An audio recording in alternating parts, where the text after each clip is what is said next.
ल hello guys welcome to my new vlog. आज स्याटरडेको दिन यसो अब होइन आशा गर्दछु तपाईँहरू पनि सन्चै आरामै हुनुहुन्छ होला सबैजना। मेरो पनि यहाँ ठिकै छ, यस्तो साह्रो नराम्रो त केही पनि छैन। यसो आज मार्केटतिर हिँडेको तपाईँहरूको खबरहरू के छ यसो कमेन्टमा भनिदिनु होला। ल यो चाहिँ मेरो म बस्ने ठाउँ गाडी आउँदैन, छिटो छिटो हाल्नुपर्छ नभए उडा हिँड्यो फेरि जेब्रा क्रसिङ बिना फेरि एलाउड छैन यहाँ। अब के भन्छ भन्दाखेरि हामी चाहिँ यस्तै हो यहाँ त बाटोमै हिँड्नुपर्छ। मैले चाहिँ आज चाहिँ अलिकति चिसो चिसो हावा चलिरहेको छ, फ्रेस हिँड्न मजा आउँछ। होस् घाम भएन भने चाहिँ घाम भयो भने चाहिँ तातिन्छ। तर नेपालको जस्तो चाहिँ के हुन्छ भन्दा बाटो तातिँदैन होइन यहाँ दाइ, बाटो जस्तो जपाइँदै काट्नु पाइँदैन। त्यही हो, ठिक छ यहाँ चाहिँ रमाइलो छ।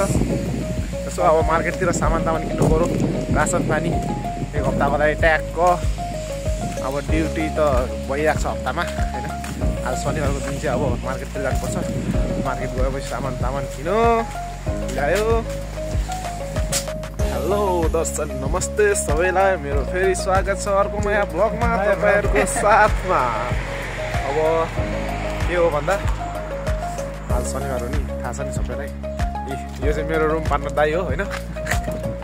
काम जस्तो भयो नि शनिबार चाहिँ चिल हो क्या। फेरि हामी मान्छे मार्केट जाँदैछौँ, अगाडि पनि छन् मान्छे मेरो दुईजना साथीहरू हिँड्दैछन्, अझै आउँछन् पछाडि पनि। अब जाँदैछौँ मार्केटतिर, के हो यस्तै गर्ने हो।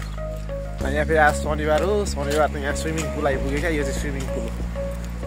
स्विमिङ पुलमा नुहाउनु जाऊँ भन्दाखेरि पैसा त्यति महँगो छैन, तर हे नुहाउनु जानु रमाइलो छ। तर स्विमिङ पुल यहाँको चाहिँ एकदम आनन्द मिल्ने ठाउँ हो। युरोपको होइन बिच एरियाको फिलिङ्स हुन्छ यहाँ चाहिँ एकदम रमाइलो। सब मान्छेहरू आफ्नो तालमा पोजिसनमा। चिसोसम्म अझै अलिकति घाम लाग्यो, अहिले बेलै भएको छैन। तर हुनु चाहिँ हुन त मान्छे टन्नै उयो त नुहाउने चाहिँ सबै यस्तै छ यहाँको वातावरण होइन। यहाँ हेर्नु त यति बुढी हजुरआमा पनि यहाँ त काम गर्नुहुन्छ। हाम्रो नेपालमा भएको भए त ओछ्यानतिर गरिराख्नुहुन्थ्यो। त्यो पनि एबभ 70 क्रसै होला हौ यसो हेर्दा त होइन। 70 क्रसै हो। हामीसँग काम गर्ने मान्छेहरू 60 क्रसको छन् नि यत्रो यत्रो। नेपालमा भएको भए ओछ्यानमा कि त घरमै बसिराख्ने। यहाँ त मतलब त्यस्तो छैन, मान्छेहरू काम गर्छन् जान्छन्। यहाँ के यसो विचार के हुँदो रहेछ भन्दा काम नगरी चाहिँ खान पाउँदैन रहेछ जस्तो होइन। काम गऱ्यो खायो बस्यो रमाइलो छ मान्छेहरूलाई। तर हुन त हामीलाई पनि रमाइलो छ नि होइन भाइ, मस्त छ नि। त्यो खालि काम गर्न जानु चाहिँ बनाउँदैन। ए हाम्रो ट्रान्सपोर्ट फेरि ट्याक्कै आइपुगेछ आज। ओटी हो क्या हो, हामीलाई त दिँदैन त ओटी सोटी। मस्त छ, टाइममा गाडी आउँछ लिएर जान्छ। हाम्रो काम चाहिँ खाने बस्ने मात्र भएको भए त मजा आउँछ नि। जानुपर्छ काम।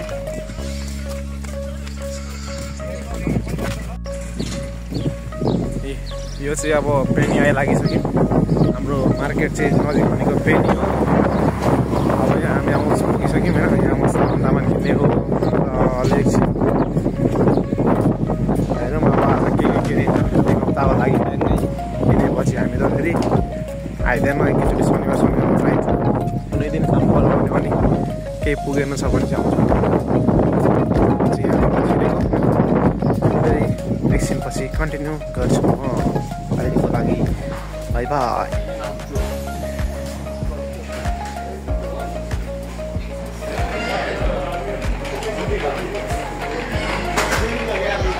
यो चाहिँ मासुको लाइन। अब सुरुमै मासु त टिप्नु पऱ्यो होइन। मासु त खानुपर्छ हप्तामा। अरू सब्जीभन्दा त मासु नै ठिक लाग्छ। त्यो 11 पनि हुँदैन, 12 रुपियाँ नै भनौँ न। ल के हो त्यो काँक्रा टमाटर क्याप्सिकम प्याज लानुपर्छ होला हौ हामी पनि। प्याज सकिन आँटेको छ। ल अब हामी चाहिँ यो सब सामानहरू किनेर बाहिर आयौँ होइन। निकै टाइम लाग्छ यहाँ त खोज्दा खोज्दा के पाइँदैन घरिघरि होइन। फेरि यहाँ आएपछि चाहिँ मेरो हातमा आइसक्रिम हुन्छ है, निस्किने बित्तिकै आइसक्रिम नखाइ चाहिँ जानै मन लाग्दैन। फेरि एउटा आइसक्रिम खाने नै हो, मैले खाएपछि यसले पनि खानै पर्छ। चित्त बुझ्दैन तपाईँ। 15,000 को सामान नेपाली 15,000 सामान बाप रे बाप एकदम बिन्दास छ। चिसो छ मौसम त्यही पनि आइसक्रिम खाइन्छ। एक हप्ताको लागि अब ढुक्क घुम्दाखेरि एक हप्ता ढुक्क होइन। हाम्रो त फेरि एक हप्ताको सामान किनेपछि 2 हप्ता चल्छ कि, अनि अर्को हप्ता फेरि अब सोधै एक हप्ता हाम्रो ढुक्क सामान छुटाएर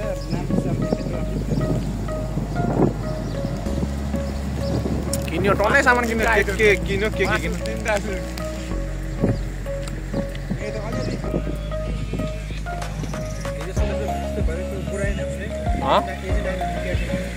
आउँछ हौ। अब यो सबै आफ्नो खाँदै कोही घरमा कुरा गर्दै होइन। म चाहिँ अब यो सस्तो मस्तो ड्रिङ्क खाँदैछु। ड्रिङ्क भन्दा पनि चढ्ने ठोकाइदियो गाडीले उता यतातिर हेर्छ उता हेर्छ। यस्तै छ अब। त्यहाँदेखिको बाहिर बसिया छ, खाइया छ।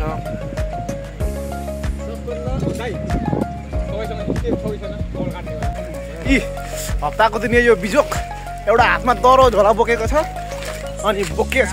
यस्तै छ चालमाला सबैको हातमा झोला। नेपाली 5% बढेछ क्या, सबै 5% केमा पास 16% बढेछ। के 14% बढेको स्टुडेन्ट हेर्नु जुन स्विमिङ पुल हेर्दै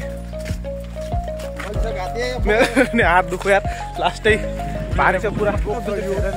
सामान यत्रो सामान बोकेर आइन्छ, एकैछिनमा गलिन्छ, फेरि रेस्ट। के गर्नु यस्तै छ पारा होइन। कस्तो गलेको के छ दाइ? कस्तो हुनुपर्छ अरे नेपालमा?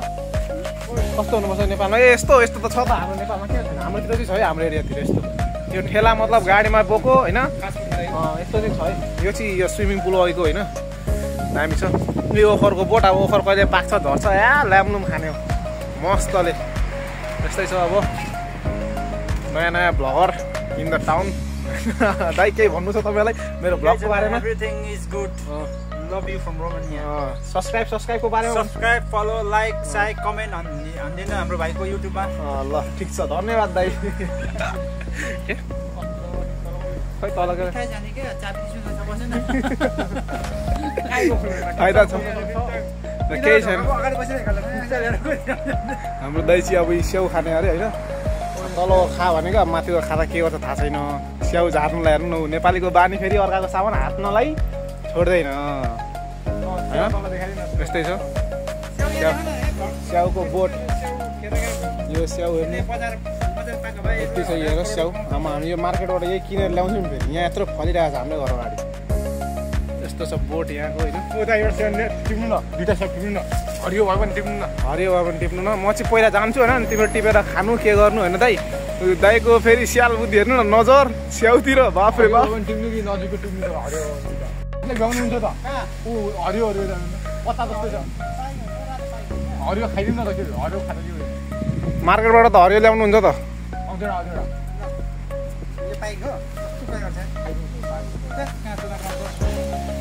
दाइलाई फेरि अब स्याउको बोट छोड्नै मन लागेन।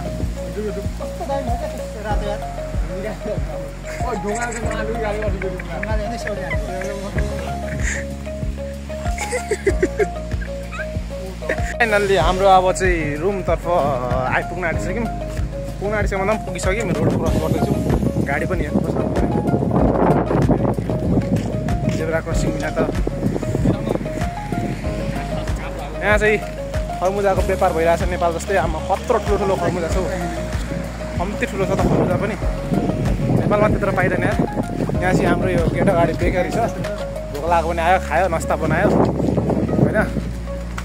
केटाहरूको बिजोक झोला छुट्याएर यति सामान बोकेर त्यस्तो बिजोक भएको छ। निकै सामान ल्यायो क्या फेरि आज चाहिँ धेरै। एकै चोटि भन्दा पनि अर्को हप्तालाई पुग्ने खालको सामान चाहिँ अब यस्तो रुम आइपुग्यो। अब अहिले रुम जाने, सामान मिलाउने, अब के बनाउने, खाने हल्का खाना हुन्छ कि नास्ता हुन्छ। अनि त्यसरी आजको लागि दिन त अझै लामो छ, रात पर्नु यस्तै छ पारा होइन। के गर्नु अरू विदेशी जिन्दगी अब नभएर टाउकोमा बोक्नसम्म पुगेको कति भारी छ होला सोध्नु। अब लगाइ चाहिँ यति भन्दै आजको लागि बाई बाई। च्यानललाई लाइक सब्सक्राइब कमेन्ट सेयर गरिदिनुहुन्छ भने आशा गर्दछु। बधाई बाई बाई। आजको लागि हाम्रो ब्लग यति नै। अब नेक्स्ट ब्लगमा छिटै भेट्दछौँ। मायालाई सपोर्ट गरिरह।